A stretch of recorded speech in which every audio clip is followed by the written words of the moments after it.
That's not what this is. I'm not gonna lie, this one here kind of shocked me. It's the caramel that I'm looking for.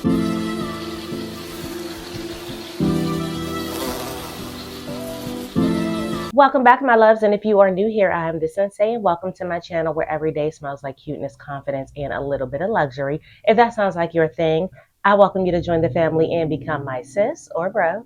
That way you don't miss out on the latest or the greatest. So without further ado, let's jump in.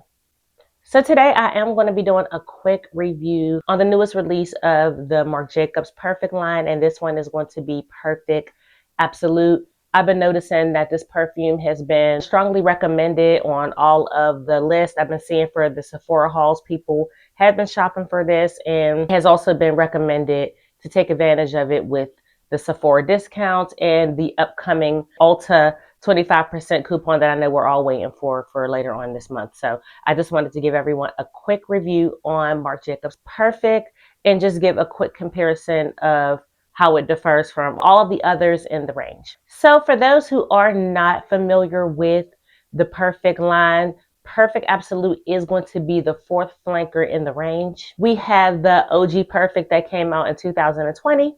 Bright, whimsical, and creamy, represents self-love and optimism. The original You Are Enough scent. We have Perfect Intense. That is going to be the first flanker. That one came out the very next year in 2021, I believe. And basically that one is just a richer, cozier take on the OG. I like that one better for like colder days. Then we have Perfect EDT. That is the second flanker in the range.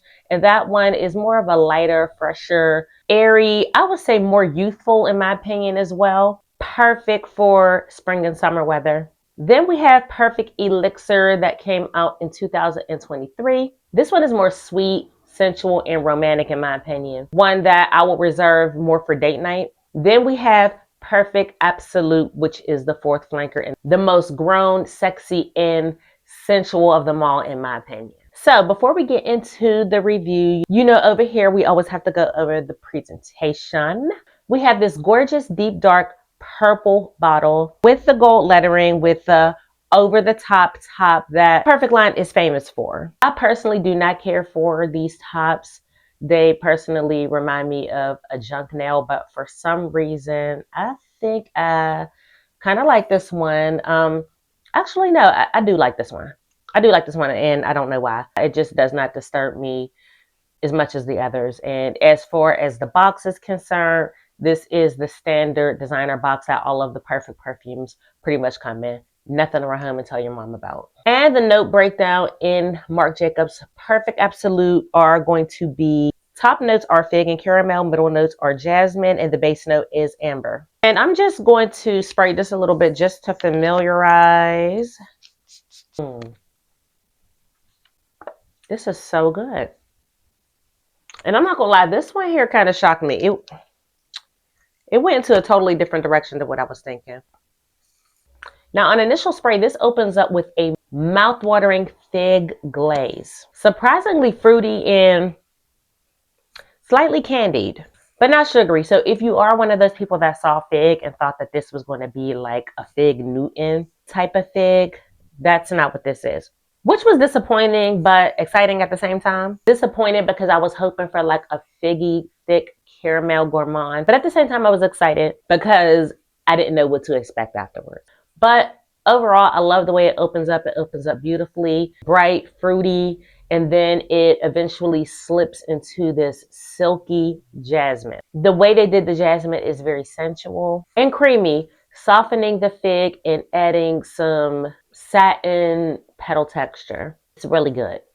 Now, although this has caramel at the top, I do not recall getting any caramel immediately on my skin. All of the times that I wore this fragrance, I don't recall getting any caramel like right at the top, which I was not happy about when I first tried it because I initially brought this perfume because it was a caramel fragrance, and you guys know how I feel about caramel. I love caramel fragrances, and I was a little disappointed that it was not there when I first sprayed. But as you wear the perfume, I say about 15 minutes into the wear, you start getting this ambery caramel cooking slowly underneath. And baby, it's the caramel that I'm looking for, giving a warm, resinous glow that clings to you like cashmere. Also give it a touch of gourmand without becoming too dessert heavy. So if you are a person that really does not like caramel because you feel like it goes too much into the gourmand category, this has so much fruity nuances and florals. It does not go too gourmand heavy. It's a little gourmand, but just a tad. But to be clear, this is hands down a caramel forward scent, a fruity caramel scent to be exact. As far as the performance and scent trail, I would say I get about 5 to 6 hours with this perfume with a moderate soft halo sillage. It does sit closely to the skin after the first few hours, but it lasts on clothes pretty much all day. When to wear this one? This one is going to be perfect for fall, winter nights, date nights, cozy dinners, also daytime looks. This is a very mass appealing scent. Office appropriate, but still flirty. It's giving very much elevated sweater weather. And I do not recall getting like tons of compliments with this, but I did receive some compliments with it.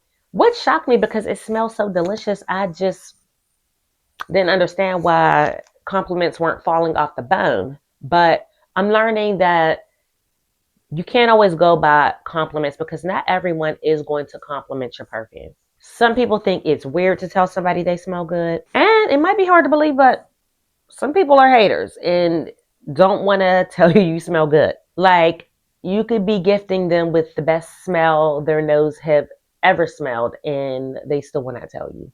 And many times it could be the occasion, the environment. Sometimes you are in a busy environment and there's just too much going on and someone does not have time to tell you, hey, that smells good. What are you wearing? Quick example, I was testing out Chanel Splendide when it first came out a few months ago, and I wore it to my nephew's graduation party. Nobody told me that I smelled good. I got no compliments. And I came back and did the video, and I spoke on it in the video about how nobody gave me any compliments at my nephew's graduation party. Nobody knew I was even testing out the fragrance, but my sister ended up commenting on the video and was like, oh my God, like that's crazy. Like I really didn't mean to tell you that you smelled amazing. It was just so much going on.